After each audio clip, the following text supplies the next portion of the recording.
don't go out in the sun. Kali ho jayenge, Yeah. right? We've Yeah. all heard that. I don't say that to my kids at all. I just say wear sunscreen. And it's surprising that by the time you hit, young girls, the 6 to 12, they like probably a good 50% of them or more are already starting to talk about body image. They're already starting to talk about, I'm too fat or I'm not tall enough or I have too much acne.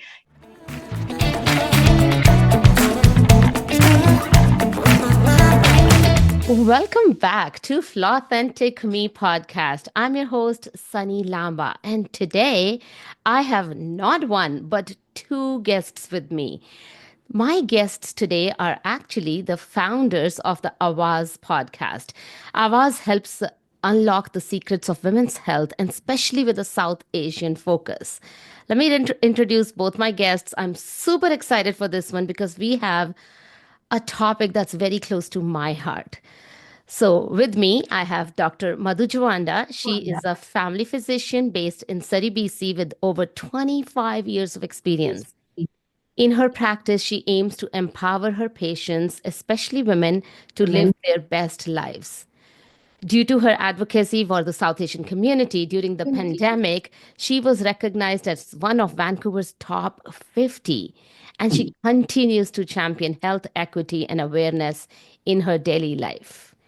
And I also have Dr. Nav. She is a medical doctor and once again with 25 years of experience. She's the co founder of South Asian COVID Task Force and an advocate for South Asian health issues. She has worked tirelessly to combat medical and health misinformation and to promote health equity. She's passionate about providing culturally relevant health education, especially for South Asian women. And she has appeared on mainstream and ethnic radio stations. And I'm so honored to have both of them with me here today. Welcome to the podcast. Thank you for Thank having us, you. Sunny. Yes, thanks so much. We're looking forward to it. I am as well. So I'm going to jump right into this. And my first question is, how did Avaz come to life? Well, I think a vase for both of us came to life when we realized we were sort of pulled in to be advocates during COVID for the South Asian community. And we both had did not understand the depth of what a disconnect the South Asian community seems to have with health information and communication.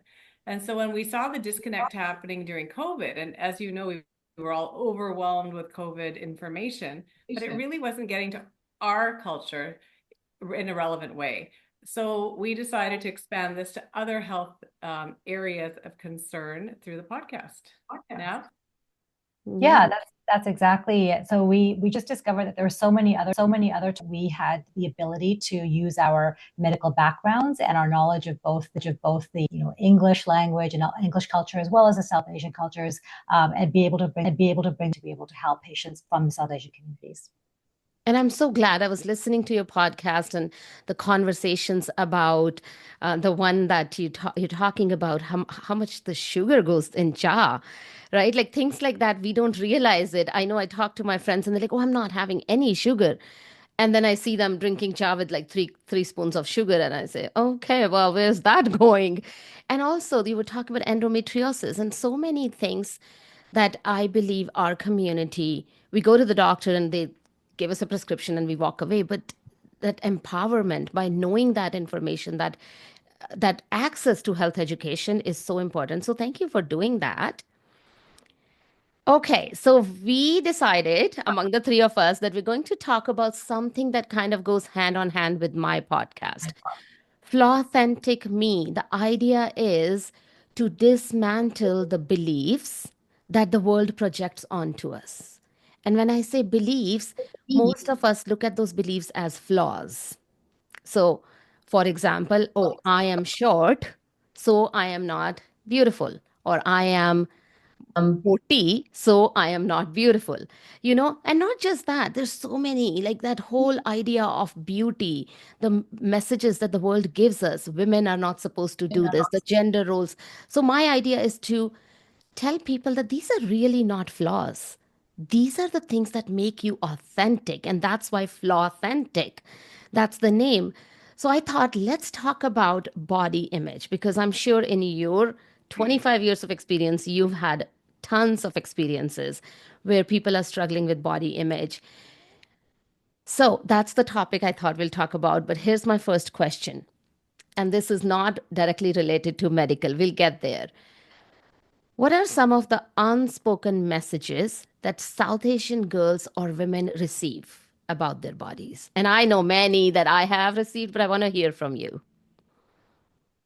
I mean, I can start, and I know that we'll have lots more to add because she has a practice that's full of South Asian women. But I can, from the experience of having daughters myself that are of an age where they are very much receptive of body image through society and social media, and we'll get into that in a bit. But things like I tell my daughter, you shouldn't eat that for breakfast. It's not healthy. You should have this. And that may come across to her as, well, you're telling me what is healthy, what is not, but that means you're judging me, you're judging my body. Or if I tell her, with friends to this party during the daytime and they have a pool, so maybe don't wear a bikini because they're South Asian, and she would be like, well, why shouldn't I wear a bikini? Because are you judging me? Are you judging me for my body? So that's my personal experience with it.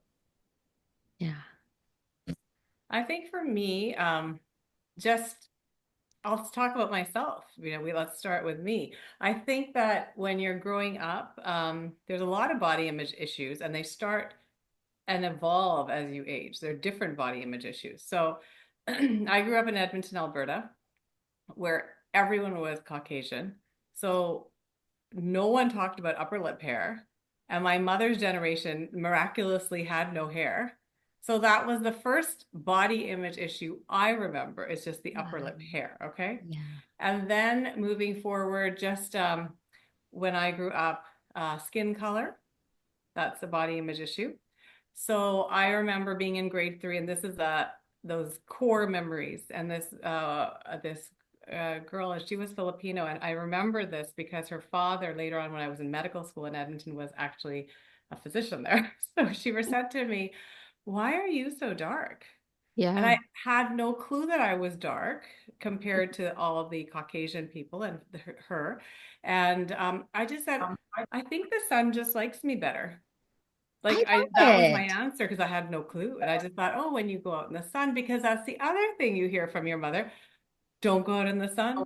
Kali ho jangi, right? Yeah. We've Yeah. all heard that. I don't say that to my kids at all. I just say wear sunscreen.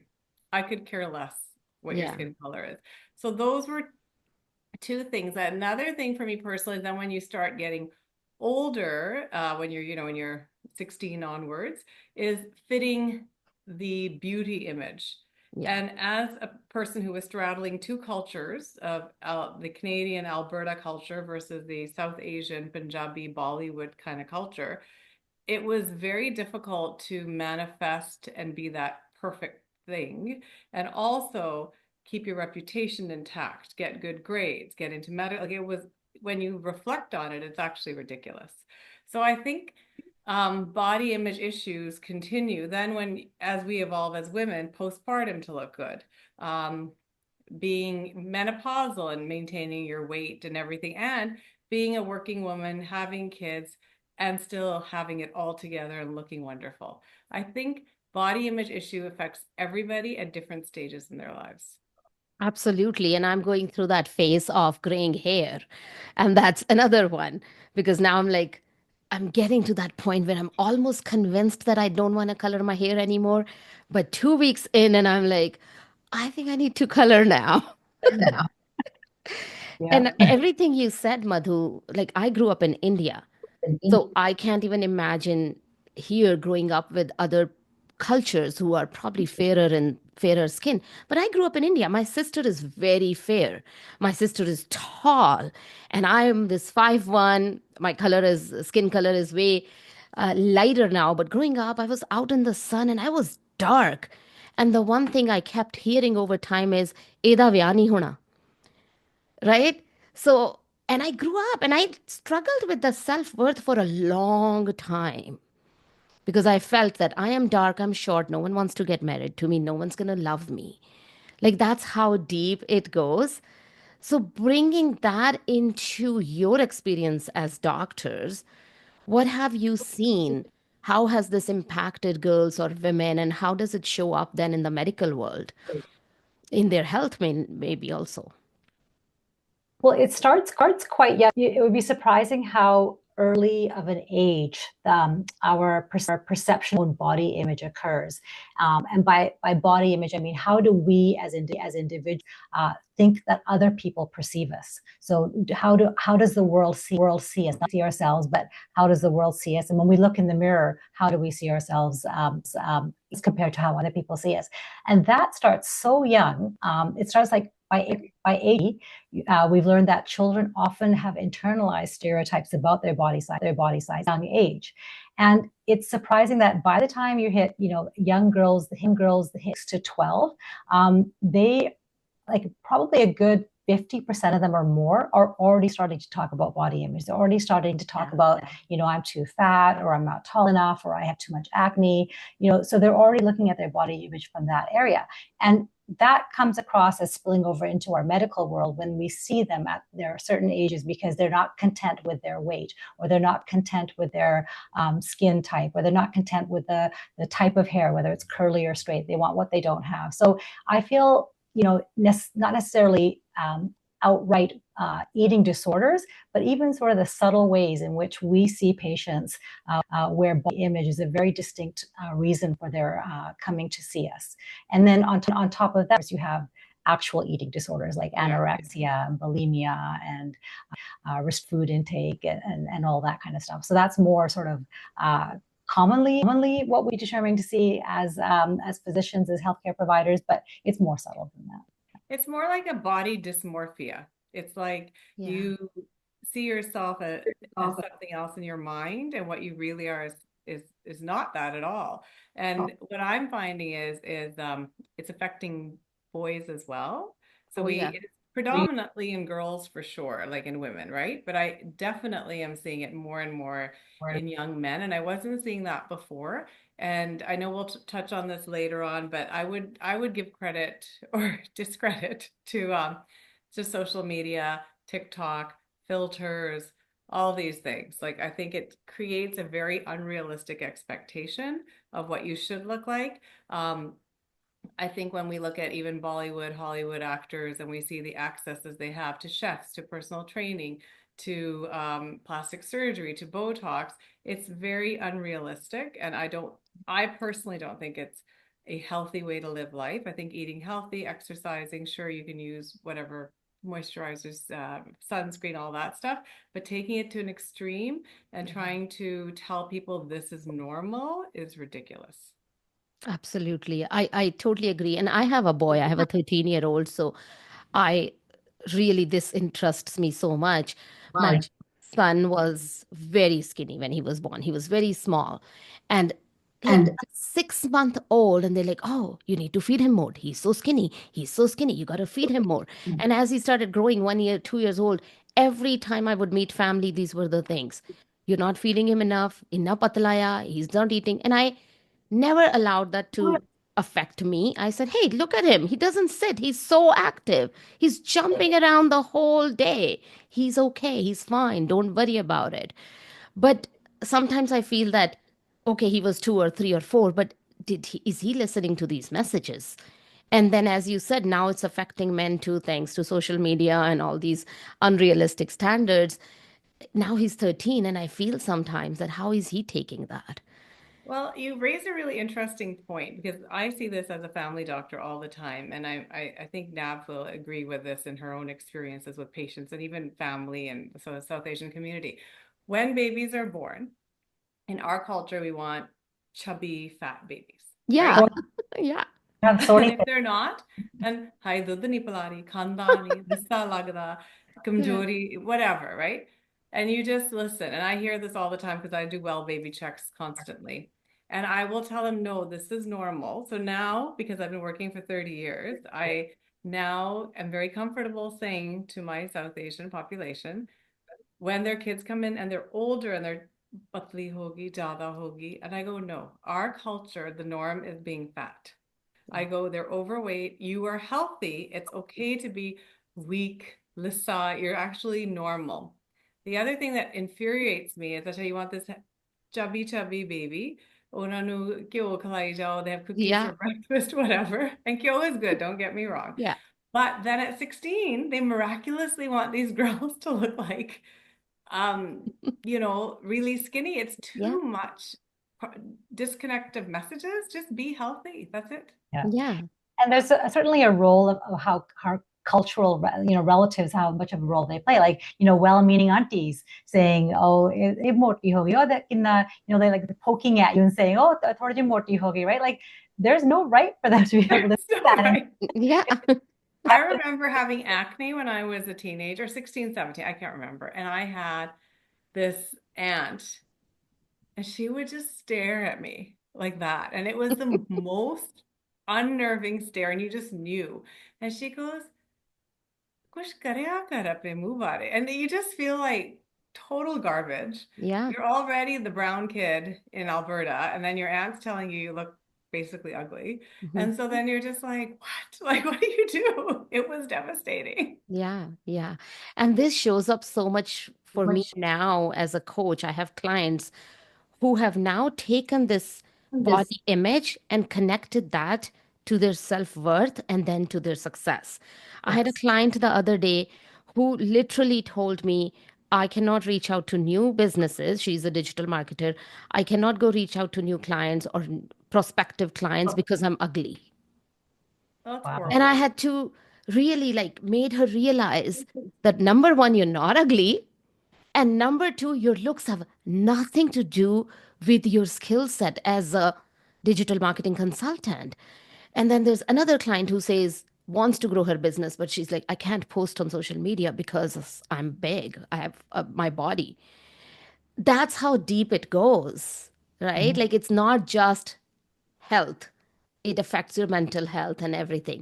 So I know, Nav, you love statistics, and I'm not expecting you to like just throw numbers out of thin air, but do you have some idea of how eating disorder show up in our culture?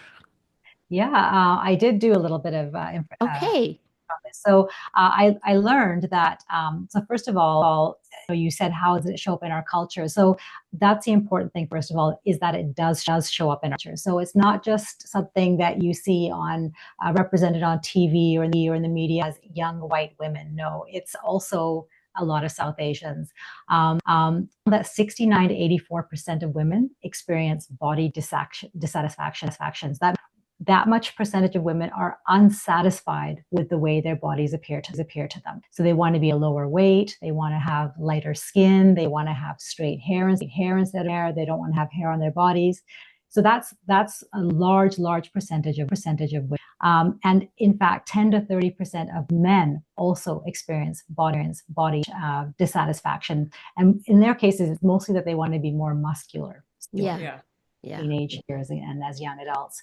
So in the US, males make up a third of those with bulimia and a quarter of those with anorexia. So it's not just an affliction that hits women and young girls, it hits males as well.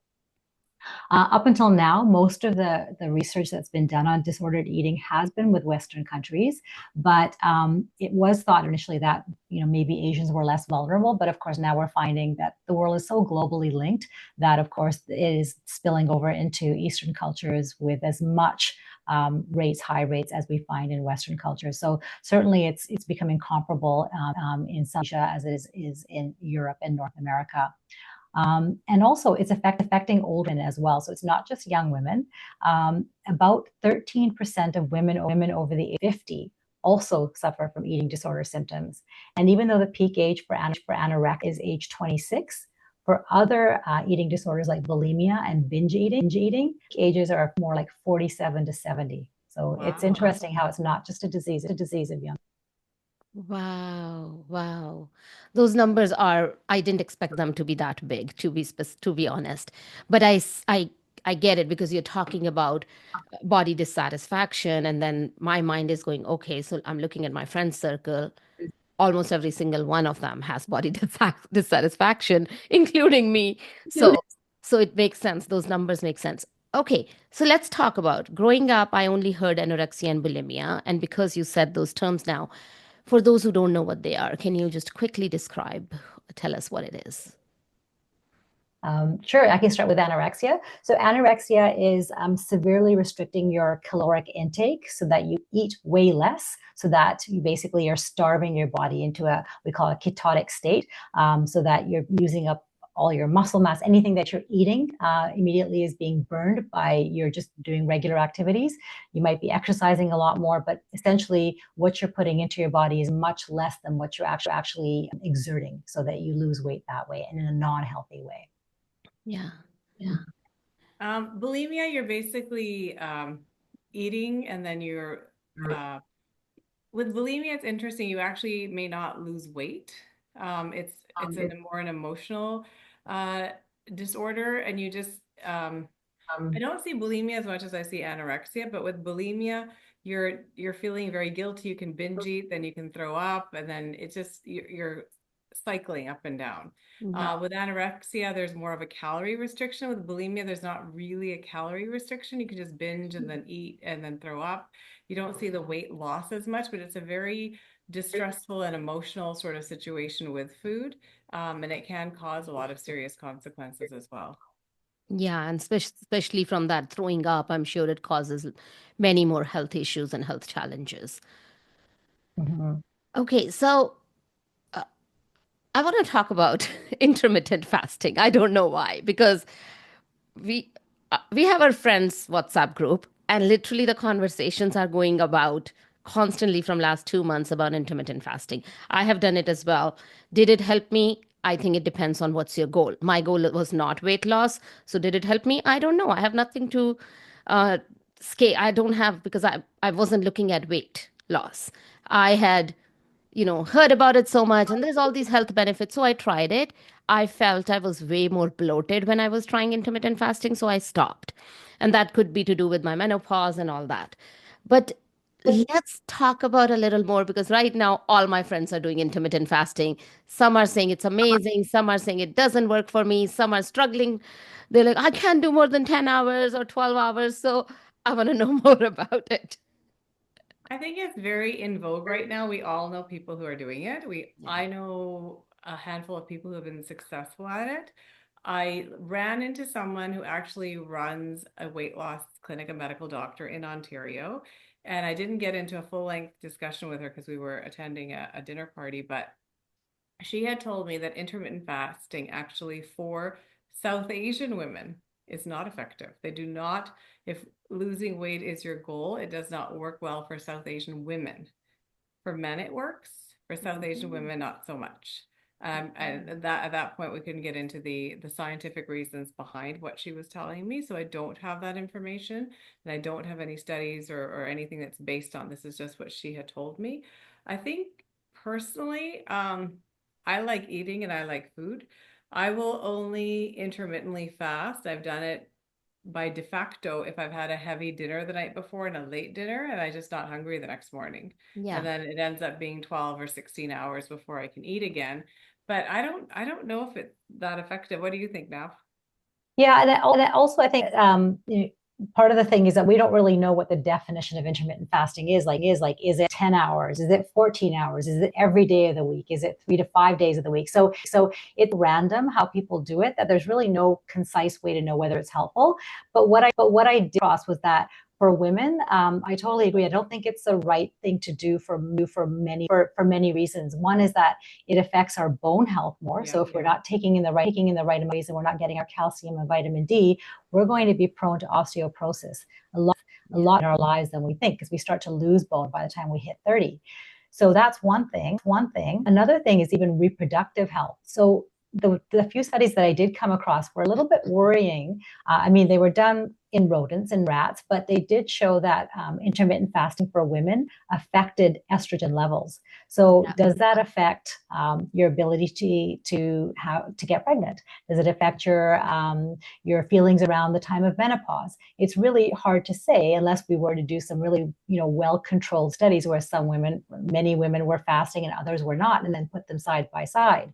But it's not really clear that there is much benefit unless we look at a few sort of specific examples, like it's thought that maybe in PCOS or polycystic ovarian syndrome, there may be a role for intermittent fasting, but again, studies are limited. So it wouldn't be something that we would recommend at this time for all women. Okay. Okay. I have also heard a few people do one meal a day, which I think is a form of intermittent fasting. And the moment I hear that, my heart goes, I love food way too much to do one meal a day. I am the most cranky, hangry person ever. If I'm hungry, I need food. Don't tell me too fast. I am hungry, I'm going to eat. I eat very healthy in general. Yes, I love parathas, but do I eat them all the time? No, maybe once a month. So and I'm not asking about here whether there's research or study and all, but when we look at it from the mental health perspective or from the conditioning or that whole messages that you receive from the world from that perspective, if someone comes to you as a client, as a patient, and they're eating one meal a day, how do you like, what do you tell them? What do you I say? think you have to echo what Nav said. It's really about your health. It's not, and I think there's two aspects to it. One is just the physical health, and that is, just taking care of your bone health, your reproductive health, just your blood sugar levels, just how your body is metabolizing and sustaining itself so that you can think clearly, you can function clearly, right? Yeah. The other aspect is your mental health. Like if you have to restrict yourself to that extent, it has to be mentally stressful. And my philosophy is life is to live.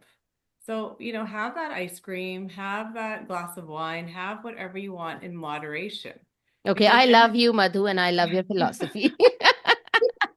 because anything we do in extreme is not it's Yeah, not healthy, right? yeah, Like yeah. extreme dieting, extreme exercising, none of this is good for you, but we want to eat and exercise so that we can sustain a healthy body so that we don't get illnesses and diseases like diabetes, like heart disease, all these kinds of things that can be associated with a poor diet and poor physical exercise. So it's not just about how we look, it's about how we're going to age.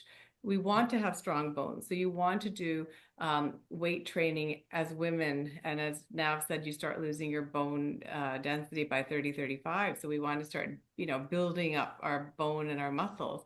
So restricting yourself to one meal a day, I think, is no way to live. I mean, honestly, mentally and physically, I think that's a horrible idea.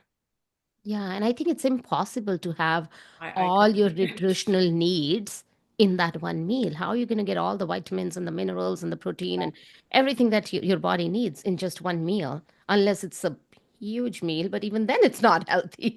And really, cooking is like art. Like it is something to Ah, enjoy in the senses, to enjoy the heat of the food, the spice of the food, the texture of the food. So I think it's part of just the living experience. yeah. It's a good term that I've heard a long time ago that I love is like, I don't eat to live, I live to eat. Yes. So I enjoy, right? Why deny yourself the pleasure of a good meal Yeah. and only do it once? And just like what I was saying, if you do everything in moderation, you will get the intake of all the vitamin minerals that you require in your diet without having to resort to supplements. But you'll still be able to look at yourself in the mirror and say, yeah, I am content with my body because I know I am doing everything right for it, Yeah. So you said supplements. Supplement. Let's talk about that. And the Well, reason I am interested is because lately I have stopped taking a lot of my supplements that I did in the past. And it's my whole, this idea or approach, you can say, is that I'm eating everything, I'm eating healthy, I should get everything from my food. And of course, I've added like some nuts in there, so I'm getting magnesium, I've all that. But what do you say about that? I'm gonna start and then Nav can add. I would say the one vitamin that I personally take every day is vitamin D Yes, that I because take. there's not enough sun Yeah, here and anyone you test in vitamin D, I would say 99% the vitamin D is low. yeah, Um, if you are a vegetarian, then I would suggest, or if you have heavy periods, I would suggest that you're getting your B12 or your iron checked. So those would be the other two. But Nav, do you have any other So, no, suggestions? we actually just did this episode on our myth busting episode. We talked about vitamins and supplements, and the only other thing Madhu had added in that was that if you are of childbearing age and you're planning to get pregnant, or you want folic acid has Yeah. been shown to decrease the risk of neural tube defects in the so that is a must. But everything else, if you aren't deficient, or if you're deficient by just the nature of the color of your skin, as in vitamin D, or the nature of their iron through bleeding, then there really is no role for supplements. So you would suggest go get your tests done, check, get your blood test and everything and all. And if there is a deficiency, then yes.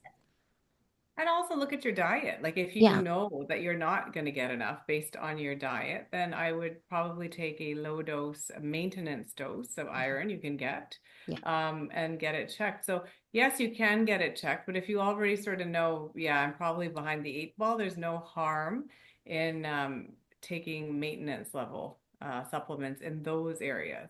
Yeah. But vitamin D and yes, folic acid for women who are considering having children. Okay. Okay, that's good. Okay, so coming back to our whole body image, and we mentioned that we'll talk about men a little bit more. What have you seen, and how is, you said media is playing a role. So how is that playing a role? And what's your experience been? I'm gonna start because I just want to present a different lens to this discussion as well. The other lens would be what media and expectations of today does to men's expectations of how women should look. So it's not only Yeah. about how the men are perceiving themselves, as Nav has said that they want to be more muscular. Every kid who comes to me wants their testosterone checked and their cortisol levels. And I just want to say there's no need, because there isn't in most cases. But what frightens me or concerns me is what is social media doing to young men's minds as to how women should look. Yeah, their That's a huge concern for expectations. me. Yeah, their The implications, expectations. yeah. Yeah. Yeah. I never thought of that way, because now when they are young men out in that world of relationships, what are they expecting? Are they expecting these ideal bodies, the so-called ideal bodies and flawless skin? And then how does that impact the relationships? So Nav and I are very lucky because we have boys and girls. And so they have a brother-sister relationship. Soon they realize what reality is when their sisters or brothers are around. So I think having the healthy discussion and reality in the family and talking about it is probably important. What do you think? Yeah, I mean, when you first mentioned, Sunny, about the role of body image in men and in South Asian men, I mean, who are their role models? Like, are they, if they're on media, if they're looking at like say films, like, so for example, you take someone like Shah Rukh Khan, who in his late 50s ripped. And you're like, oh, well, why can't every other late guy, guy in his late 50s? Well, it's just like Madhu said, he's got a personal chef, he's got a trainer, that's his livelihood for a living. He has to look like that. So most men obviously are not going to be like that. And so I think it's an impossible standard that hopefully they're not setting for themselves. Certainly as women, we already do it when we look at, Yeah. women in Bollywood, but hopefully our men aren't doing the same thing. But it is that constant comparison, like that person looks better than me and I want to look like that person. And how do I achieve that goal? And it's an often impossible goal. Yeah. I also want to say, like, talking about Shah Rukh Khan, it's not just that they have a personal trainer, a chef, and all. It's also the amount of editing that goes in. In his latest movie, what was the name? You can literally see the abs are painted. There is like that dark brown color. You can see that. They're And contoured. Yeah, they are it's contoured. contouring Yeah, and it's yeah. the lighting. So all those things, right? It's not just that, okay, maybe he does look like that, but maybe he doesn't look like that and he's made to look like that. And it's so good that we are having that conversation, because I think with women, it took us so long to come to this point where now we're having those conversations that this is not realistic. And now even the movie stars, not just Bollywood, Hollywood, they're talking about, removing their makeup. There's reels where they're removing their makeup and saying this is what the reality looks like. But with men, this is not happening. With them, it's just starting, That's a right? very Yeah, yeah. so it's good that we have that I hope men listen also right now. I know my husband is listening. He never misses a single podcast episode. And I hope that message is passed on to my son through him as well, that it's good if they start this conversation early on so they don't have to suffer like we women did for decades. Right? Mhm. Yeah. Yeah. Okay, so what culturally sensitive advice do you give to a woman or a young girl who is struggling with this body shaming and body imaging? Like, how do you, what's your advice to them? Especially being a medical doctor, maybe there's something. And let's say it's someone who walks into your office, or anyone who's listening right now. I don't know if it's, this is where I do think this is more cross-cultural, but I think women should really support women. So I Yeah, think Nav's comments about, emoti hogi or all these things we need to stop doing. We need to stop body shaming. yeah, However, we do that in absolutely. our culture. And there's very subtle, I guess there's culturally subtle ways that body shaming happens. Yeah, Like I don't like, इधर अंकाला हो गया, या ये मदरी है, या ये मोटी है, like just those judgments need to just stop. yeah. Or even you talked about mixed messages, like we want a chubby baby, but the moment you hit 15, 16, you got to be skinny. And similarly, you got to be skinny, but then when you're pregnant, if you don't gain that much weight, if you don't look that big, then they're like, oh, your baby's probably not healthy. You got to gain more. But the moment the baby's out, okay, why are you not back to your pre-pregnancy weight right away? So there's like all these messages, like as if it's an elastic body and I can just like stretch it and bring it back. It doesn't work that way. It's And also One sorry, now one culturally thing I just remembered is Panjiri. yeah, So postpartum, it's very common culturally that we eat Panjiri. Someone yeah, usually makes it. I remember I had received it. I can't remember from my yeah. mother or mother-in-law. But I would just have literally 1 teaspoon Hmm. with my sugar-free tea.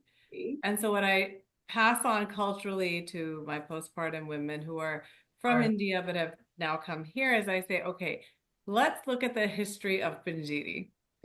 Panjiri was probably made for women who were actually physically active, who actually needed the nutrition because they were in the villages working, taking care of a huge extended family. Yeah. So what are we doing now? We're chilling and watching Netflix. Do not eat that Panjiri.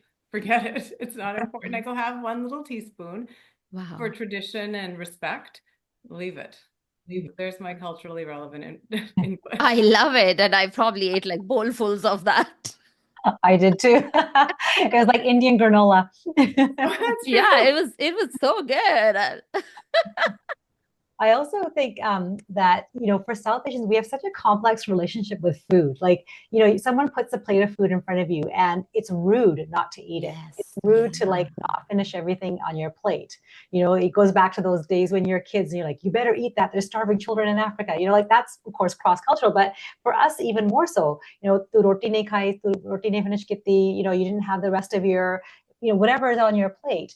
And that you go home to visit your parents, they're like, okay, let me feed you this, let me feed you this. Yeah. And it's like, it's not polite, it's not nice to refuse food that is made for you with love. And Yeah. so that Yeah. relationship with food, and then you kind of take that and you tie that in with how you feel about food. If you have an issue with food, it's a really complex thing that we are doing to ourselves. Yeah. And Yeah. also, And our socialization as South Indians is very food centered. yeah. It's not like, oh, let's go for a hike or, let's go for a walk. It's like you invite someone over, there's always some sort of food involved because it is considered so disrespectful.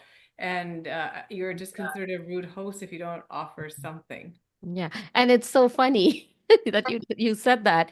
Even when we do at summertime those outdoor picnics, I see people are like playing and hiking, and there's like me, the South Asian family sitting with their parante and char and everything, and we're like sitting around and eating because, and I love South Asian food, but yes, we are our everything is around food, whether it's festivals, it's Diwali, it's this, that, everything revolves around food.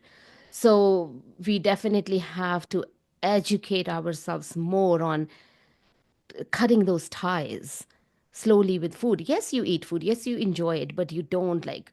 And I think even other cultures, I mean, Thanksgiving is all about food also, right? So I think other cultures too. So there's that there. Um, I thought of something because you were talking about how, it's considered rude if you say no to food. When we got married and my husband would visit my side of the family, he would eat one roti and he'll be like, I'm done. And they're like, no, no, no, have more, have more. So one day I asked him, I'm like, you usually eat at least three. So how come after one you're done? He's like, because I know they're going to force me two more. I'm like, that is very smart. So at one, he'd be like, oh, I'm so full. I'm done. I'm done. But because he knew there's at least going to force him to eat at least one more. So then he'll be fine. So that was very smart of him. But it's true, right? Like we get offended if someone doesn't eat food or oh, I made it with so much love. Why are you not eating it? And we take it personally. Okay, so at the end, I love to do usually with all my guests a rapid fire round. Oh no. Now I feel like we're on Coffee with Karan. Okay. That's exactly what it feels like, right? And that's what it's gonna be. Are you ready? I think so. I don't think so, but go ahead. Okay, so we'll go with Nav because she's more ready. Looks like she's more ready. We'll start with something easy. Okay. One health tip you think should be retired for good. Hmm. Intermittent fasting is for everybody. Okay. Paratha or protein smoothie? Oh, me now? Oh, definitely a protein smoothie.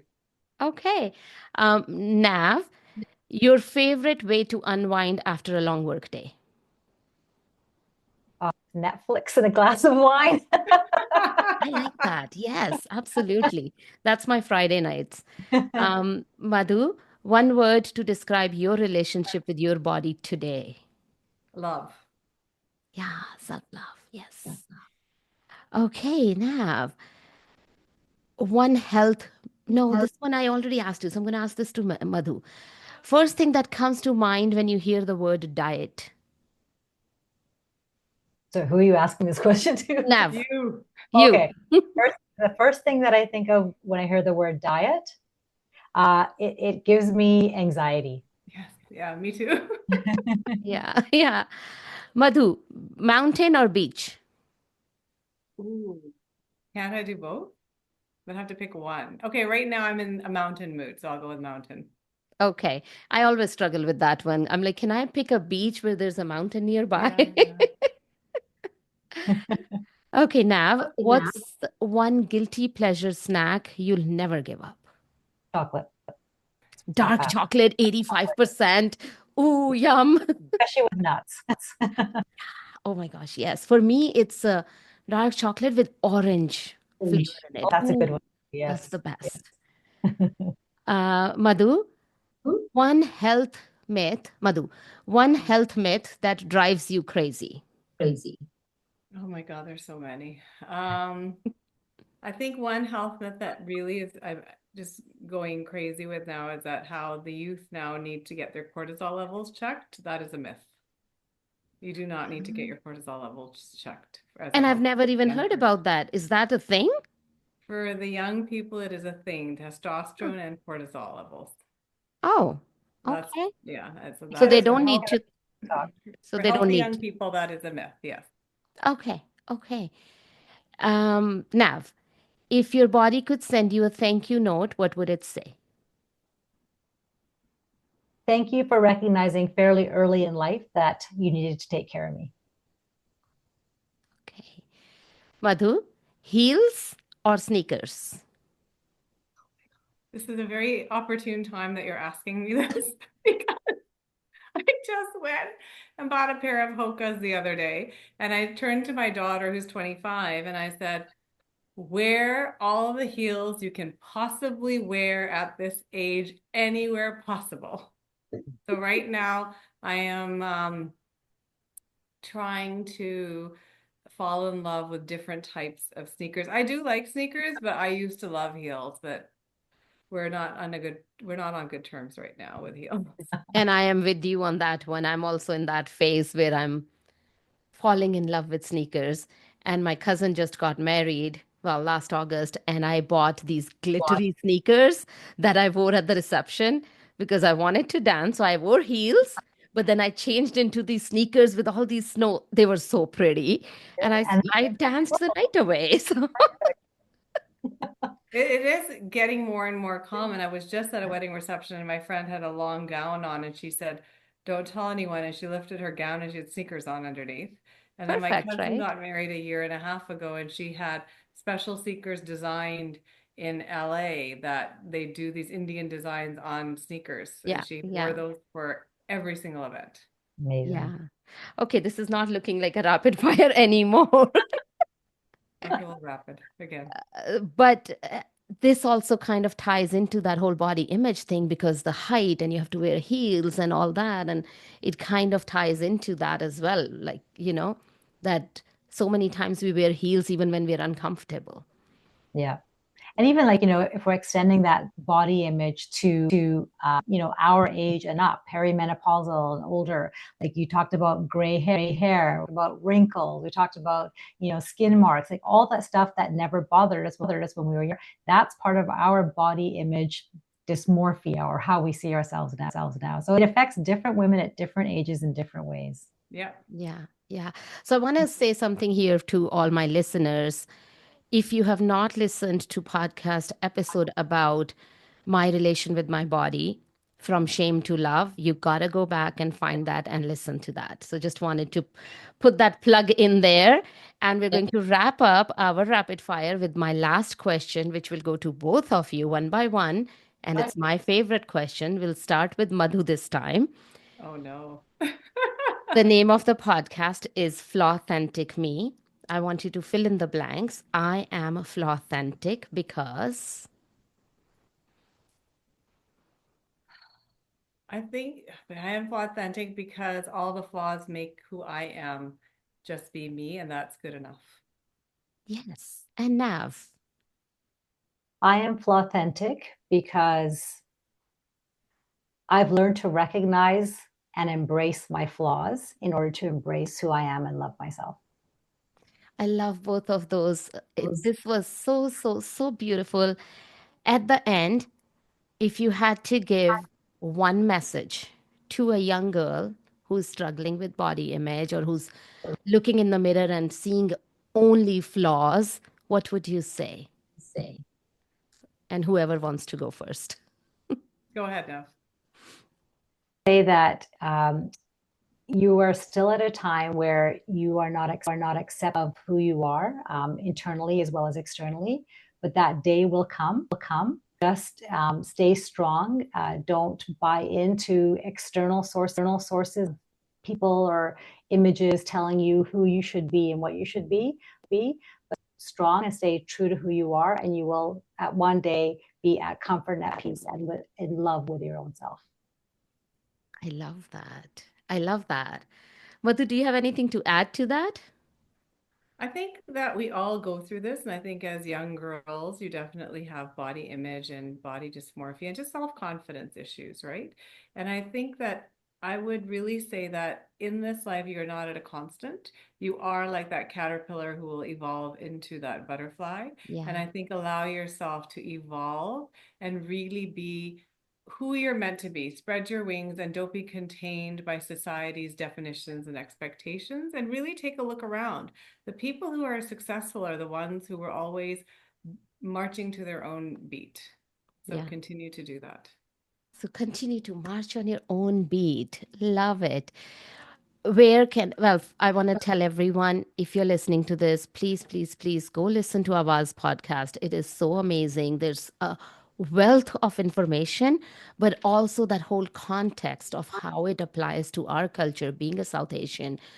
So just please go find them, listen to them. Nav, where can they find you? Both So of we're on Instagram at Avaaz_voice. We're on YouTube. Want to watch our episodes on Avaaz podcast, and we're also on TikTok, and we're on Facebook, and we're on Twitter, and we're on Blue Sky. and So Spotify it, and Apple. everywhere. So Yeah. you are everywhere in it, and it is Avaaz with a V. So it's AVAAZ. I will put all that in the show notes. So please, please, please go follow them, listen to the podcast. And at the end, all I want to say is your body is beautiful. Be grateful for this body because it gave you the opportunity to experience this beautiful world. This body has created life. So be nice to this body, be compassionate. Thank your body for letting you, for allowing you to live this beautiful life, experience it through your eyes, through your nose, through your ears, your legs that allow you to walk, this beautiful stomach, this uterus that held a baby one day and gave birth. So stop being critical of your bodies and just love it and embrace it just the way it is. Great Thank you word. so much. Thank you so Thank much for you. both of you for being here. I am so grateful for all the information and just for being a part of Authentic. Thank you, Sunny. Yeah, thank you so much for having us. You're so welcome.